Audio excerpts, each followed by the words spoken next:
আম্মার পেটে সন্তান 5 মাস, কি জঘন্য ব্যাপার। আমার স্বামী শুনে নাক মুখ লাল করে দিল। অবশ্য কিছু বলল না, কিন্তু শাশুড়ি আমায় সহজে ছাড়লেন না। সকাল সকাল আমার শ্বশুরের সামনে আমায় ডেকে নিয়ে গিয়ে বললেন, বসো নীলুফা। আমি সোফায় বসতেই দেখলাম আমার শ্বশুর মিটিমিটি হাসছেন। শাশুড়ি আমার দিকে তাকিয়ে বললেন, ঘটনা কি সত্যি? কোন ঘটনা মা? তোমার মা যে কনসেপ্ট করেছে আবার। লজ্জায় মরে যাচ্ছিলাম আমি। চোখ কেমন টলমল করে উঠছিল জলে। মার প্রতি খুব অভিমানও হচ্ছিল। এক সময় না তাদের শখ ছিল একটা ছেলের। ছেলে যখন আগেই হলো না, এখন এই ঢালু বয়সের দিকে এসে তিনি এমন কাজটা কেন করে বসলেন? তিনি কি জানতেন না সমাজের মানুষ হাসাহাসি করবে বিষয়টা নিয়ে? আত্মীয় স্বজন আছে, নিজের মেয়েদের বিয়ে হয়েছে, জামাই আছে, জামাইয়ের বাবা মা আছে। এটা অবশ্যই একটা ভুল কাজ হয়েছে মার। শাশুড়ি এবার গলা খাঁকড়ে দিয়ে বললেন, কি গো নীলুফা, কিছু জিজ্ঞেস করলাম তো? শ্বশুর এবার শব্দ করে হেসে উঠলেন। আমি কোনো মতে নিচ থেকে তাকিয়ে শাড়ির ঘোমটাখানি আরও নিচ দিকে টেনে যা শুনেছেন তাই বলেই ঘর থেকে দ্রুত পায়ে বের হয়ে আসলাম। আমি চলে আসার পর আমার শ্বশুর শাশুড়ি দুজন হাসিতে অট্টহাসিতে ভেঙে পড়লেন। সারাদিন নাইম অফিসে ছিল। এই সুযোগে আমি বিছানায় পড়ে থেকে দিনভর কেঁদেছি। আমারও কিন্তু একসময় শখ ছিল একটা ভাইয়ের, ছোট্ট একটা ভাই, যে কিনা আমায় বুবু বুবু বলে ডাকবে। কিন্তু তখন তো আর হলো না। এখন যদিও আল্লাহ দিলেন, কিন্তু সমাজ তো আর এসব বোঝে না। আমাদের সমাজ যে খুব গাঢ়তেরা। সমাজের মানুষের চিন্তা ভাবনার গণ্ডিও খুব ছোট।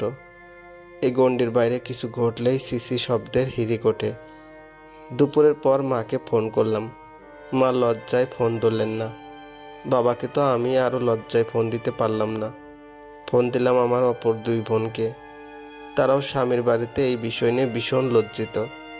কি বলবে না বলবে আমতা আমতা করে, আর ভালো করে কথাই বলা হলো না ওদের সাথে। বিকেল কেটে যখন সন্ধ্যা সুই সুই করছে, তখন শাশুড়ি মা আর তার অন্য জায়েরা মিলে বেলকুনিতে আড্ডায় বসেছিলেন। ওখানে আমায় চা করে নিয়ে যেতে ডাকা হলো। চা নিয়ে গিয়ে যে বিপত্তিতে পড়লাম ওখানে, শাশুড়ি মা সবার কাছে বিষয়টা বলে দিয়েছেন। এ নিয়ে ওরা খুব হাসাহাসি করছে। আমায় তো এক শাশি শাশুড়ি বলেই বসলেন, বৌমা, তোমার বাবার দিকে এখনও তেজ আছে গো। আমার শাশুড়ি কথাটা টেনে নিয়ে বললেন, বিআইন সাহেবও তো এখনও কাঁচা, নয়তো কি। শুনে গা আমার জ্বলে উঠল।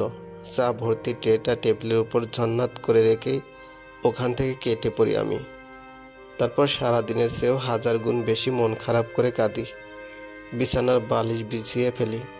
রাতে নাইম অফিস থেকে ফিরে এসে দেখে তখনও কাঁদছি আমি। অনেক চেষ্টার পরও যখন সে আমায় নিবৃত্ত করতে পারল না, তখন সে রেগেই গেল ঈষৎ। বলল, কে কি বলেছে তোমায় শুনি? আমি কথা বলি না। ও আমায় জেরা করে। অবশেষে না বলে পারি না। বলি শ্বশুর শাশুড়ি আর চাচি শাশুড়ির কথা। আবার বলি এটা তো তাদের দোষ না, দোষ তো আমার মায়েরই। নয়তো এই বয়সে এমন কিছু তিনি করেন কেন? শুনে নাইম আমায় একটা ধমক দেয়। বলে, এই সামান্য ব্যাপার নিয়ে অত মন খারাপ দেখছি আমি। বলে সে আমার শাশুড়িকে ডাকে। পাশেই শ্বশুর ছিলেন, তাকেও ডাকে। তারপর শুরু করে, বলে, সি, বুড়ো তো হয়ে গেছে, এখনও কি আক্কেল জ্ঞান হয়নি তোমাদের? তোমাদের মন মানসিকতা এত ছোট কেন? তোমরা না শিক্ষিত? কি শিখেছ আজীবন? এইসব নোংরামো কথা না। আচ্ছা, একজন মেয়ে সে তার কোন বয়সে বাচ্চা নেবে, এটা তার একান্ত ব্যক্তিগত বিষয়।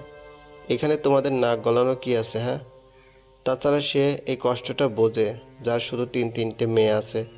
ঘরে কিন্তু ছেলে সন্তান নাই তার। একটা পরিবারের ছেলের শখ থাকা কি দোষে? আমার শ্বশুর শাশুড়ি এমন কি বয়স হয়ে গেছে যে তারা এখন সন্তান নিতে পারবেন না? আর সন্তান সন্ততির বিষয়টা তো মোটেও মানুষের হাতে না, এটা আল্লাহর দান।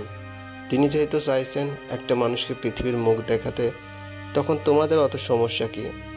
নাইমের কথা শুনে আমার শ্বশুর শাশুড়ি একেবারে কালো মুখ করে চুপচাপ হয়ে গেল। কোনো উত্তর দেওয়ার মতো কোথাও খুঁজে পেল না। ঘরে ফিরে নাইম আমার একটা হাত টেনে ধরল আর আমায় বুকের সাথে মিশাতে মিশাতে বলল, এখন তো হয়েছে। আমার চোখ কেমন ভিজে উঠেছে জলে। মুখ ভেঙে কান্না এসে গেছে। ভেজা ভেজা গলায় ওর কলার চেপে ধরে বললাম, অত কিছু বললে কেন তুমি? মা বাবাকে অত কিছু বলতে নেই। নাইম হেসে বলল, অত কিছু বলিনি তো আমি, শুধু ভুল ভেঙে দিয়েছি তাদের। আমি আর কিছু বলতে পারি না তাকে। পরের দিন সকালে আমার শাশুড়ি ঘরে এসে আমার একটা হাত টেনে ধরেন, বলেন, সরি বৌমা, আমার ভুল হয়ে গেছে। আসলে সমাজে এসব বিষয় আনকমন তো, তাই হঠাৎ শুনে নিজেকে খাপ খাওয়াতে পারিনি ব্যাপারটার সাথে। কিন্তু কাল রাতে নাইমের কথা শুনে মনে হয়েছে, তোমার মায়ের এটা ভুল নয়, ভুল আমাদের, যারা এমন ভাবি। আমি মৃদু হেসে বললাম, মা আপনি খুব ভালো, সরি বলে আমায় ছোট করবেন না। শাশুড়ি বললেন, মেয়ের কাছে সরি বললে কোনো দোষ হয় না মা, বলে শাশুড়ি আমার হাতটা আরো শক্ত করে ধরলেন। আমি আনন্দে হেসে ফেললাম।